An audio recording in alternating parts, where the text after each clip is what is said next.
Hey CG, I'm Mara. And I'm Abigail. And we have your broadcast for Thursday, September 21st.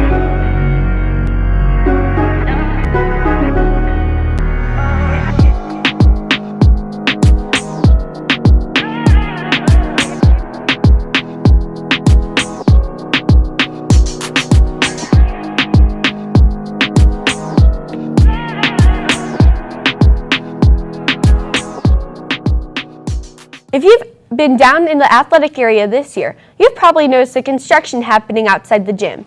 The new Student Activity Center is scheduled to open this fall and will provide a place for clubs, sports, and other groups to meet and practice. Ethan Boots and Jordan Jacomas recently went inside the still under construction activity center to give you a sneak peek. Past several months, construction has been around Center Grove. Students have been anxiously waiting for the opening of the new Student Activity Center. Mr. Short showed off the new features of the building and what they'll be used for. Well, the Student Activity Center came about because we have an increased need for space for kids and our community. We currently have a lot of use in the Hall of Excellence, of practices, of demonstrations, and right now, when people want to get into our building from the community or from athletics or extracurriculars, clubs, it's very difficult to get in because we do have a lack of space there. The new Student Activity Center also includes a newly expanded weight room, retractable volleyball nets, an indoor track, and a pole vault area. I think, as far as expectations here in the SAC are a couple things. Our weight room is about 1.5 times the size it was. We have an increased space for large group activities, whether that's marching band, whether that's a craft fair, whether that's a CGBBL or CGGBL event going on in here. And there's a lot of different activities that can be hosted here, and it provides an opportunity for our gym classes to have their own space rather than having 2 classes in each gym, each period. So just the space in general is nice, but we hope to get a wide range of community activities going on in here as well. This new space will not only be available to students, it will also be available to the Center Grove community. We hope that the general public can utilize that space. The hours currently aren't designed yet, but I believe the plan is to have some daytime hours and some evening hours, not while school is in session, but for the community to come in and utilize these spaces. In addition to that, we have student groups who will be utilizing this space year-round. I know just on our way back here to check out the new SAC in the Hall of Excellence, in fact, we had multiple teams practicing out there tonight on that hard floor, and this will provide them an opportunity to have somewhere to go. So in general, White River Township residents and our students and our community groups and all of those will have access to this facility. Students should be able to enjoy this new Student Activity Center this fall. Thanks guys. Stay tuned for an official opening date later this fall. This past weekend, the CG Lifesavers Club met downtown to participate in the Out of the Darkness Walk for suicide prevention. Lindsay McDonald was there and brings you the story. CG Lifesavers gathered at White River State Park Saturday for the Out of the Darkness Walk, sponsored by the American Foundation for Suicide Prevention. I went because I personally have lost a student to suicide at one of my former schools, and I also know multiple people who struggle with mental illness in their life, and I wanted to support them and be there for them. I just learned a lot about how supportive our community is for students and individuals who are struggling with suicide or depression or any of those mental health issues. So it was really neat to see the community come together. I learned that I actually didn't know how many people were affected by suicide and how many people had committed suicide in our community. And it was crazy to see all the places you can go for help, even if you just had one thought of suicide. It's really, it's great to see how many people care about it in our community. Seeing everyone there together made it so important that you have to stick together. It changed me because it showed me that I wasn't alone in having a family member or a friend that had thoughts of suicide. My favorite part was when we first started the walk, seeing everyone walk together across the bridge. My favorite part was probably just seeing everybody there and us all celebrating the life that we have. And if any of you are suffering from suicidal thoughts or anything like that, please talk to somebody. And if you're going through something like that, you can't do it alone, and a lot of people think that they can, but you can. If anyone you know is struggling, talk to an adult in the building or text this number on the screen. Many of you already helped the cause by donating to CG Lifesavers, which raised over $2,000 to fund research for suicide and depression. Thanks, Lindsay, and thanks to all those who donated or walked with the CG Lifesavers this past weekend. With October just a couple weeks away, many students have already started planning their Halloween costumes. Carter Foreman and Katie Bonfield bring you the first installment of 20 Students, One Question, the What Are You Scared Of edition. Probably swimming due to a near-death experience. Spiders because they're super scary. Clowns because they wear a lot of makeup.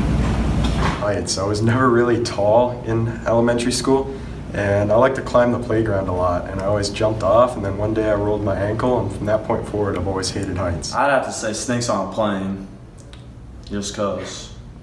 I'm a fox because they're all slimy and they jump everywhere. If they jump on me, I'm gonna get grossed out because it's all slippery and gross. I'd probably have to say grasshoppers because those things come in my room all the time and scare the heck out of me. My biggest fear is probably roller coasters. I don't know why, I've just hated them ever since I was little. The first one I went on was in Indianapolis at the zoo, and I just hated being on it. It was the worst thing ever. Tight spaces because I went cave exploring when I was 10 and it traumatized me.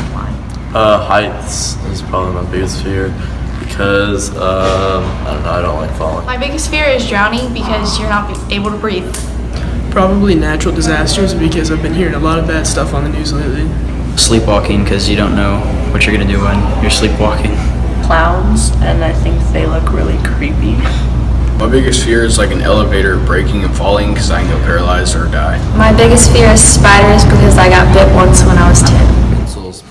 Because when I was younger, I was coming out of Target and taking off my seatbelt, I accidentally stabbed myself with a pencil.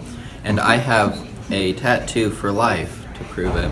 And it's just, I use pens from now on. My biggest fear is clowns, because when I was little and I was in Mexico, my grandma made me watch the old movie It, and ever since then, I've been terrified of clowns. My biggest fear is falling, and to be truthfully honest, I don't really know why.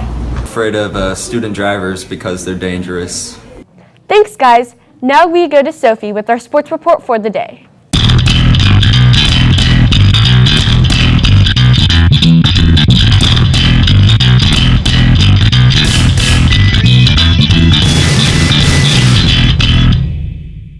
Thanks, guys. Last night, the boys tennis team defeated number 21 Columbus North 5-0, and the girls volleyball team defeated Franklin Central in 3 straight sets. The boys soccer team also celebrated senior night and played to a scoreless tie with New Pal.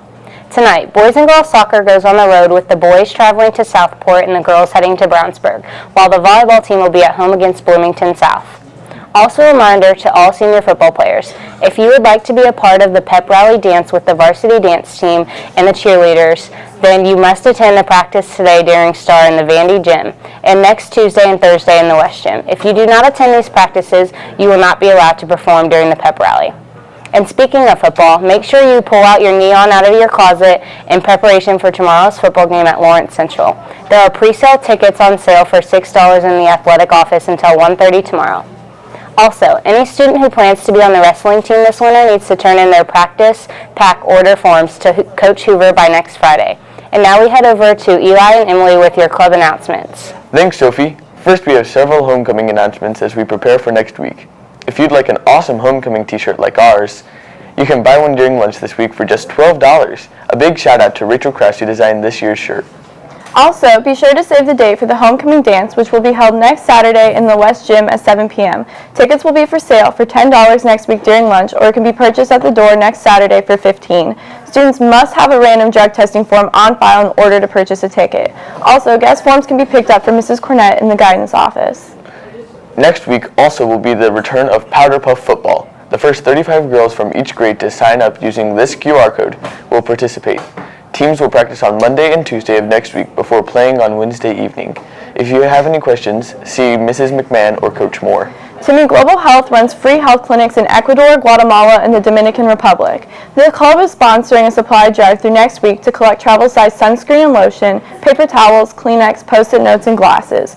All supplies can be dropped off in Mrs. Coakley Vidal's room or in the guidance office. For a cause, a club that discusses and learns about various issues from around the world, is meeting today right after announcements in the Media Center's Chrome Lab. The club will be discussing suicide prevention in accordance with Suicide Prevention Month. Also, today after school, Pubs Club will be meeting in Mrs. Tetra's room 201 from 3 to 3:30, and Photo Club will be meeting in Mrs. Fowler's room until 4. A new club is kicking off tomorrow, the Future Problem Solvers Club. Any student interested in helping the world and solving problems should meet in room 273 during STAR tomorrow. To learn more about this club and its process of solving future problems individually or in teams of 4 through a 6-step process at its state and international competitions. SAD Club will meet on Monday from 3 to 3:30 in room 284 to elect officers and discuss fall events and fundraising ideas. Any club member who plans to run for an officer position and hasn't already picked up a copy of the Intent to Run form should see Ms. Meadows ASAP. And that's all we have for you today, CG. Bye.